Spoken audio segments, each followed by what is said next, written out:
And let's do some calculation. 120 million sperm cells a day, every day, as opposed to 1 egg a month, every month, means, assuming all the cells are viable, that it will take only 30 men to impregnate all the women in the world. This points to one clear fact. A man is, by nature, polygamous. Monogamy and fidelity are unnatural situations promulgated by religious beliefs and social pressures. Take those away, every man will cheat. It's simply biological. Now let's look at the extra. It's a known fact that women, for the most part, are more emotional than men. So it's natural that after a sexual encounter, she'll be attached. But because a man is visual and logical in nature, there's no emotion involved. For him, it's just a physical release that's got nothing to do with love. A man loves his woman by protecting and providing for her. Period.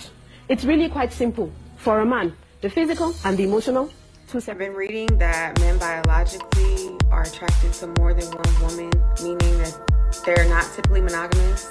But do you think you have what it takes to be in a poly relationship? Like, do you have enough energy, money? I seriously think monogamy is a failed system for men. But the issue is men require monogamy from women. A man might not be monogamous, but he wants you to only be with him. And I think the only way it will really work is like the same way the kings had it. Like the king had his wife and had his, 50 concubines. That's how I honestly think. So you think that men should be allowed to have as many women as they want, but women should be loyal to their one man? If he's making that clear, yes, 100%. I don't think people really understand monogamy. Mono means one, and gamy means spouse, one spouse. Polygyny, poly means many, gyne means women, many women. We are an animal that forms pair bonds. We are basically monogamous. We're also adulterous. I think we've evolved what I call a dual human reproductive strategy, a tremendous drive to fall in love and pair up and rear our children as a team of two, and a predisposition, some people, of restlessness, an inclination to be adulterous. And we tend to be an animal that, a creature that forms a pair bond for a period of time, breaks that pair bond and forms a new pair bond. Serial monogamy and clandestine adultery. So when did monogamy evolve?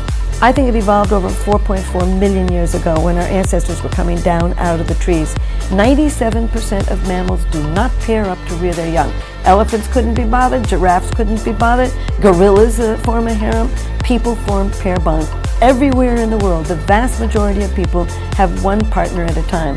Even in societies where a man can have a harem, polygyny, only about 5 to 10% of men actually get enough cows or goats or money or education or some other sort of status to win a group of women.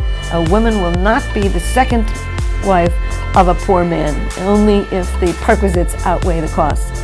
I think human pair bonding evolved millions of years ago, along with this brain circuitry for romantic love and for deep attachment to a partner. I think it evolved for an ecological reason. Our ancestors were forced down from the trees by 6 million years ago.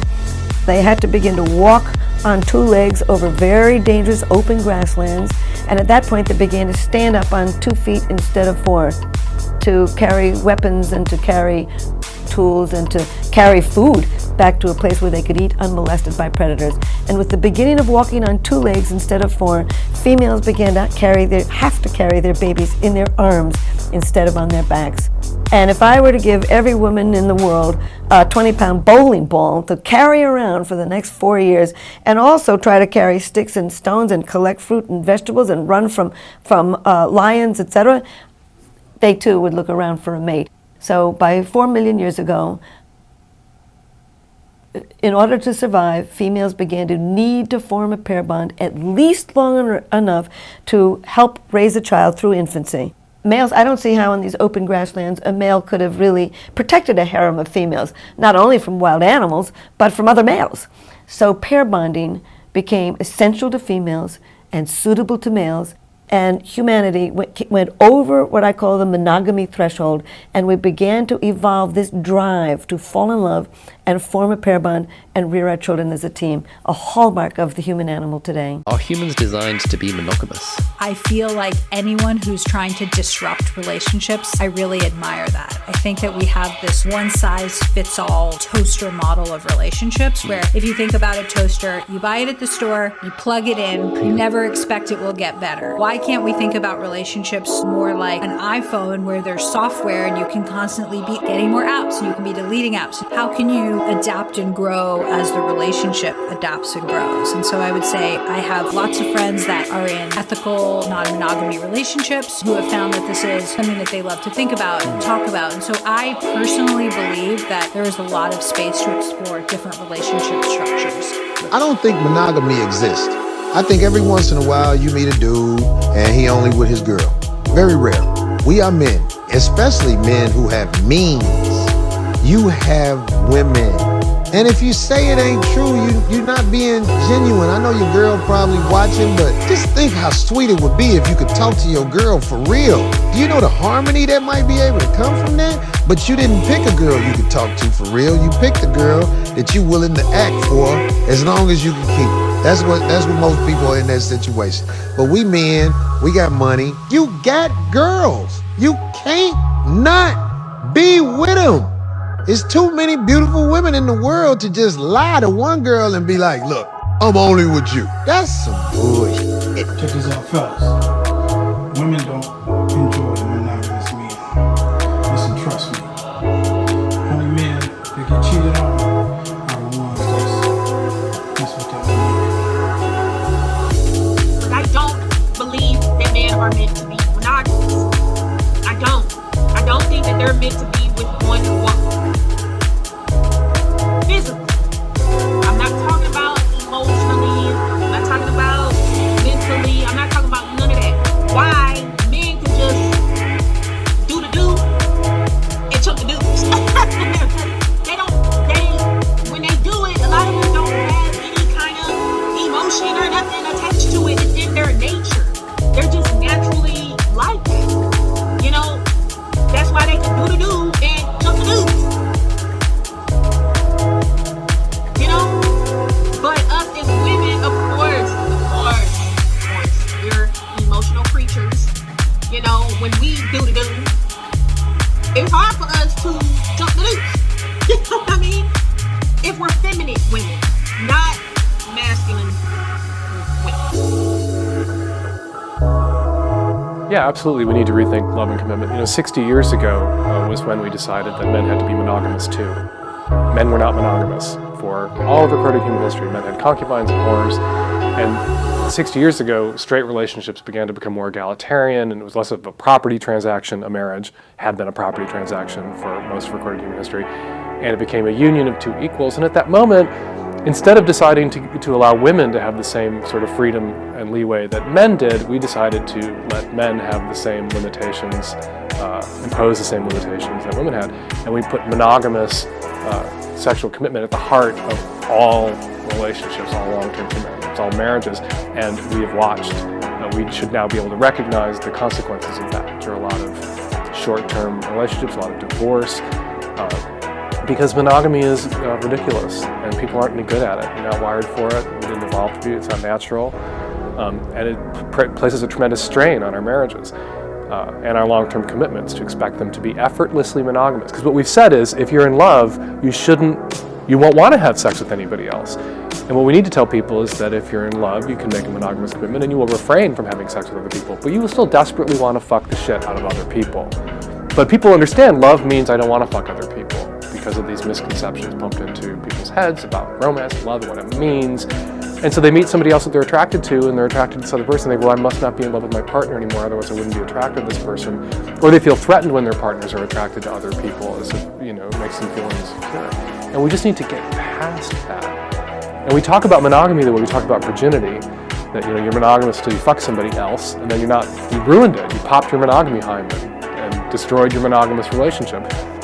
We need to talk about monogamy the way we talk about sobriety, which you can be monogamous and fall off the wagon and then sober back up. You can monogamous back up and get back on the wagon.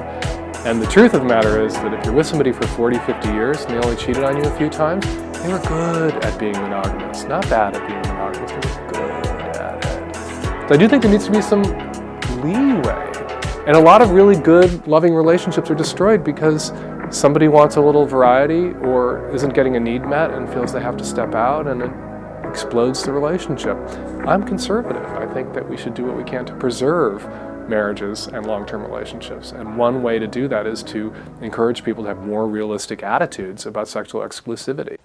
I don't feel that my gender is particularly attuned to being monogamous. I don't think as an animal, as a male animal, I don't think we are meant to be monogamous. Really? Yes. I mean, you can get away with it. I don't see like you're so surprised. Like, how would your girlfriend treat you coming back home one day and saying, I'm an animal and I can't be monogamous? Wow, Piers. Would it be how about a lengthy conversation? Arsenal's playing on Saturday, you said, right? I don't think it's like, look, our show is based on a lack of monogamy. The whole notion for our show, that so much of art, so much of stuff you talk to people across this table about is about the fact that monogamy isn't working. And I don't, you know what the biggest thing I think is, it's not about the fact that monogamy isn't feasible, it's that we don't think that sexual infidelity, we think that's the worst betrayal, and actually I think there are much worse ways you can betray your partner than that. Really? Like what? Like betraying them as in friendship, or betraying their trust. And we're so conditioned. Cheating on them, betraying their trust. Yes, but if you were to think about it this way, that it's a physical thing, it's a desire that we have, and we can't, we can. If you're kind with it, then maybe it's going to be okay. And I think if we as a culture were conditioned to think that's something, maybe like in France, maybe it happens, maybe we deal with it in a way, and we rush it into a place that we're all able to let it disperse and be okay with, then maybe we would be able to have happier lives. Christy? I think a big factor is when you have children, when you're raising a family, staying together.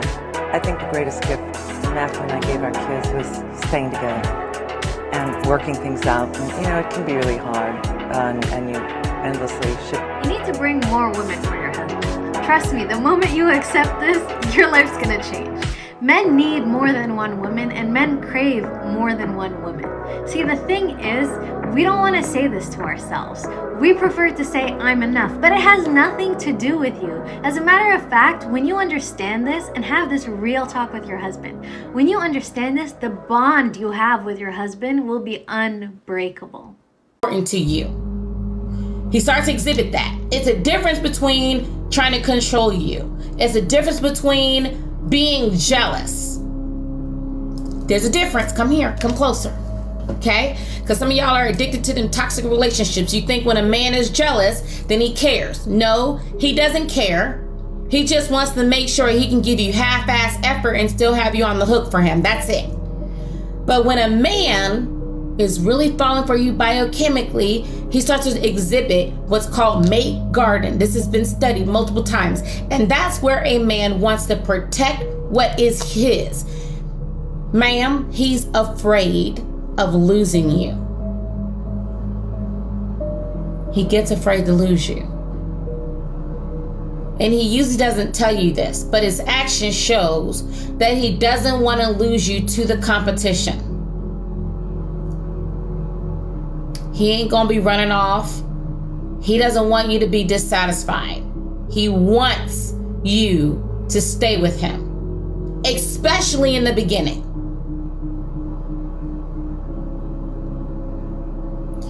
If your man isn't afraid to lose you, he's not that into you. Period. Think about it. Think about how your man treats you, or how the men in your past have treated you. And I want you to ask yourself, was he displaying mate garden, where he is guarding and protecting what is his, what he doesn't want to lose? Not in a controlling way, not in a dominating way, not in a way that says he's jealous of a Tweety bird looking at you. I mean, he's like, listen, I want us to be in an exclusive relationship. Are you okay? Did you get home safely? Hey, let me fix your car, because I don't want, your car is kind of squeaky a little bit. I want to make sure you're safe and that you get home safely. Oh, wait a minute. No, you're going out with who? Okay, you can, baby, but be careful. You know how your friend can get. She can get you in some mess. Hey, what do we need to do to make sure you're going to be okay at work? Your job is stressing you out. What do we need to do? Huh? When his mother disrespects you, he checks his mother. Because he naturally has this inclination to protect you. It's in his nature. The vasopressin makes him do it. And if he's biochemically normal and he's falling for you, the drop in the testosterone makes him shut off the desire to be with anybody else. A man is designed to be monogamous, ladies. Part of science, okay?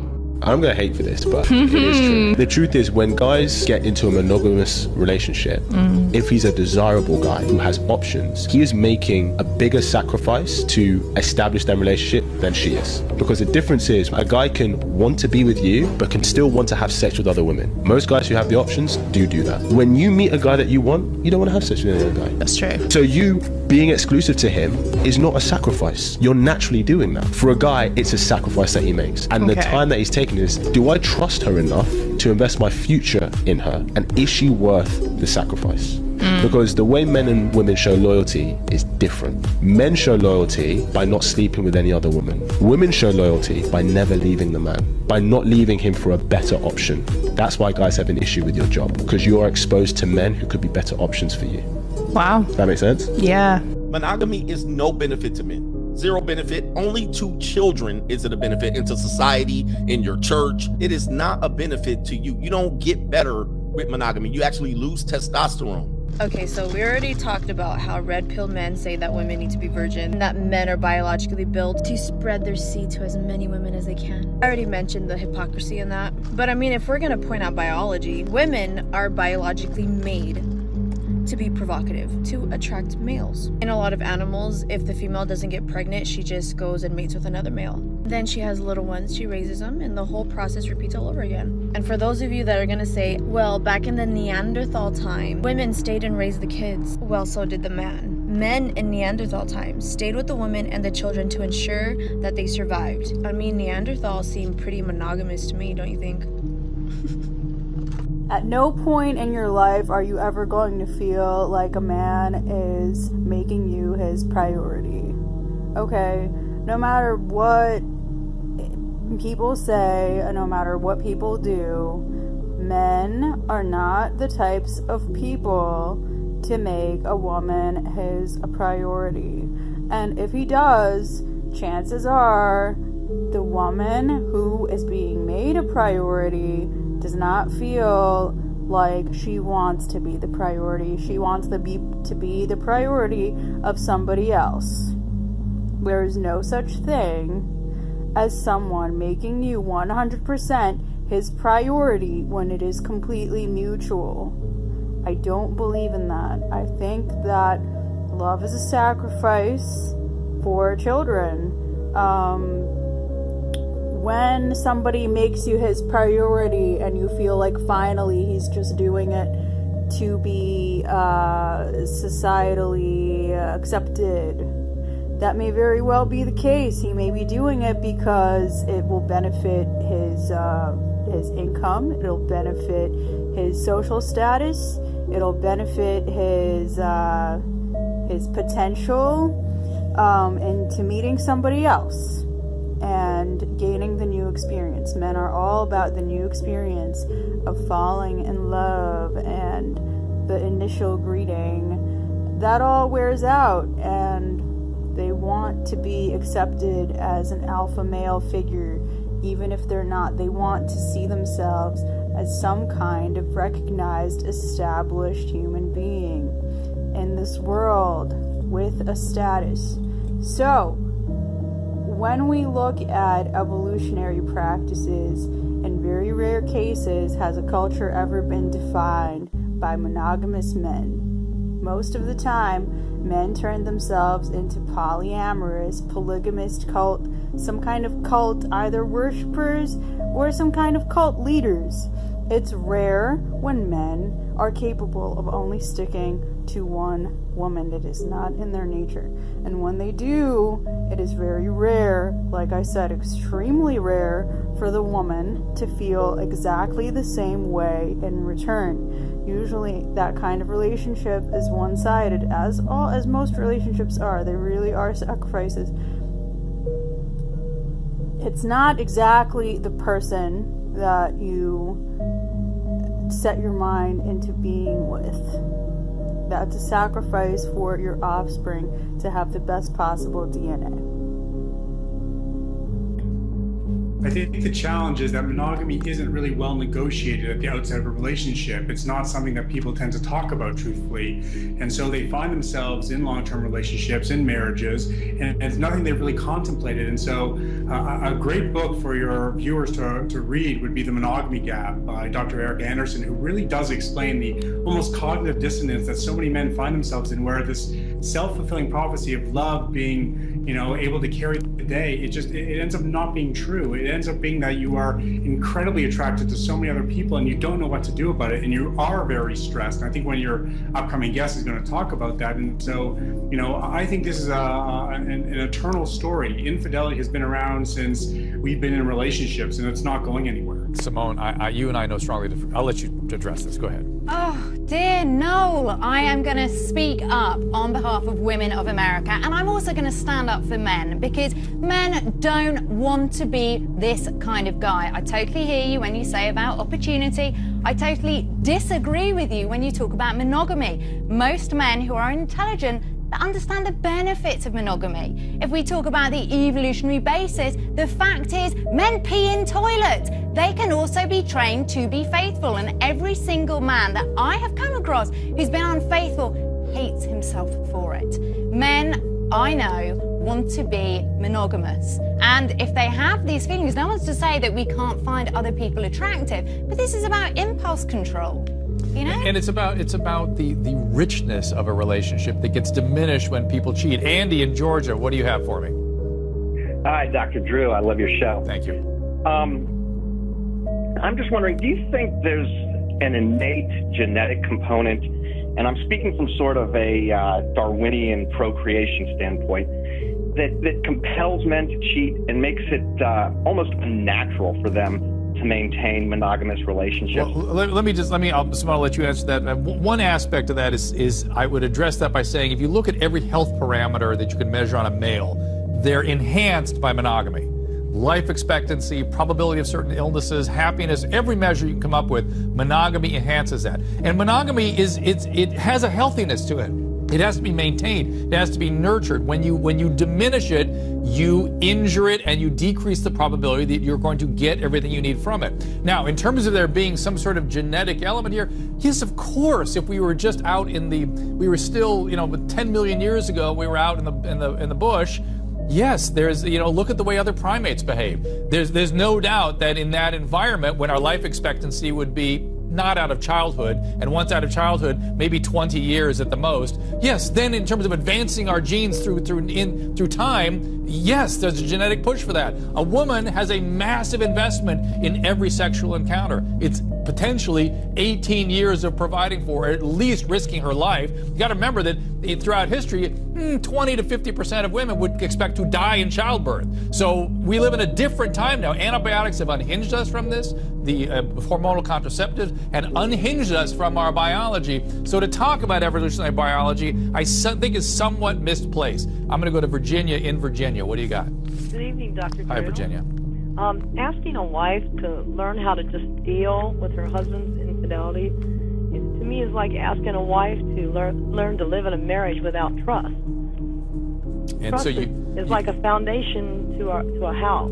So Virginia, you can't feel safe. You can't feel safe if someone's intimate sort of emotional life is being taken somewhere else. Simone, you agree with that? Yeah, absolutely, Virginia. You made such a good point, because actually, if you go into a monogamous relationship, you have trust, you trust in each other, you have faith in each other, that actually you're going to respect each other, that you'll still, look at someone who's attractive, man or a woman, but It's the sacred union, and whether you're religious or not, that is what is important. And I loved Dr. Drew's point about how men who are in happy marriages live longer. And not only that, and hey, when everyone's a young screwball, have at it. Don't make any sacred commitments to anybody. I'll talk to you about the consequences of that in a different call love line for that. But that's what we talk about, the biological and emotional consequences of that. But once you make a sacred commitment, I mean, don't make that commitment if you don't want to. That's fine. Tara in Texas, real quick. What do you got? Hi, Dr. Drew. Yeah.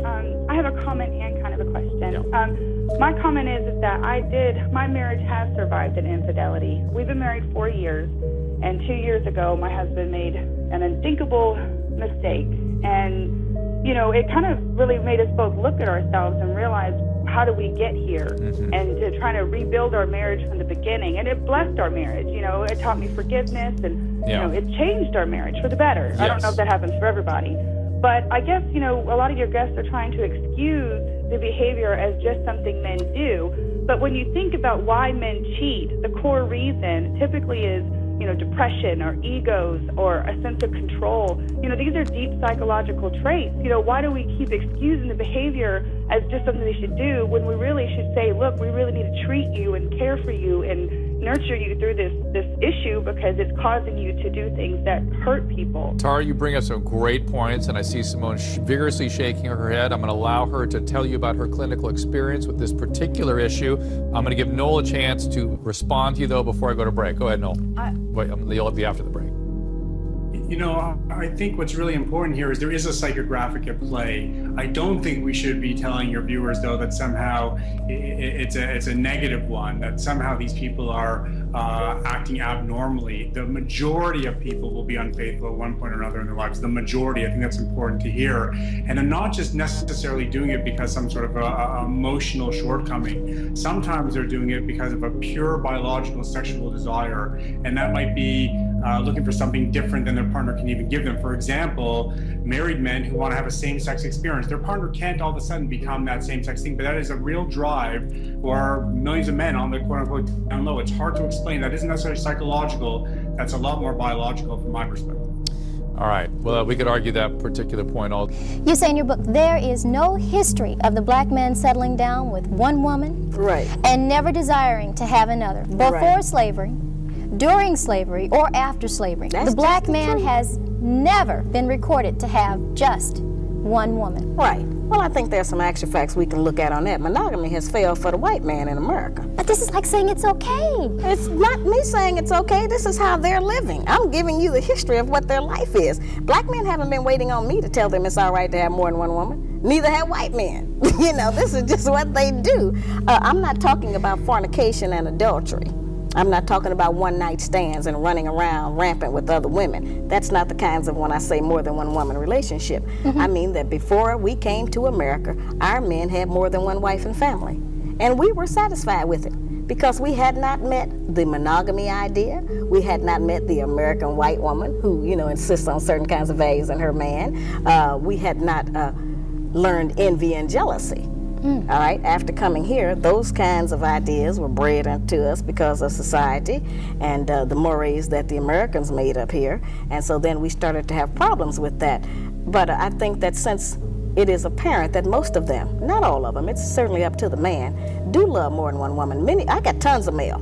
A lot of black men write and tell me that they have had two women for 5, 10, 15, and 20 years, and they can't even get the women to speak to each other. Sometimes they have two families. Would I want to talk to a woman who's sharing perhaps the bed and the money and the social life with who I would deem as my man? If you want to deal in reality, and if you are not insecure, and if you don't think that robs you of something, you would want to know them. If he loves her, you certainly should want to know her. There are a lot of black women out there who say, "Oh, I know they're mad about that idea. I understand, That would never hold water." Wait a minute, that's not easy. And that's a frightening thought to most of us. And I don't like that. I'm not for that. I'm in agreement with everybody else. Our men ought to just have one woman. But that is not the reality. I'm trying to get us to deal with some reality for a change. Stop dealing with fantasy. Stop dealing with television. Stop dealing with imagination of how we wish things were. Let's deal with them how they are, what it is.